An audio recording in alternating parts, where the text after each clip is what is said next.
আমাদের অনেক মা বোন আছেন যারা বাহিরে পর্দা করেন, আলহামদুলিল্লাহ, বাহিরে গেলে বোরকা পরে তারা যান, এমনকি হাত মোজা পা মোজাও পরেন অনেকে, কিন্তু বাসার ভেতরে তারা পর্দা করেন।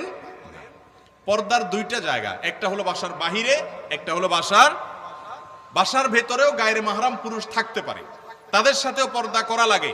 এই ধারণা আমাদের অনেক মা বোন তাদের নাই, অনেক পুরুষদেরও নাই।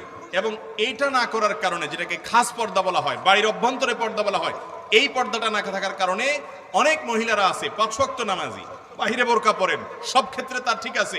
ছেলে যিনি, তার স্বামী যিনি, তিনিও হয়তো ভালো মানুষ, নামাজি কালামি, অন্য সব দিক থেকে ঠিক আছে, কিন্তু নিজের বউ তার পরিবারের এমন সদস্যদের সাথে দেখা দেয় যাদের সাথে দেখা দেওয়া তার জন্য হারাম। যেমন অনেক মহিলা আছে বাহিরে বোরকা পরেন, অনেক পুরুষ আছেন তার বউকে বাহিরে পর্দা করান, অথচ তার আপন ভাইয়ের সাথে বউকে সাক্ষাৎ করতে দেন, আছে না নাই?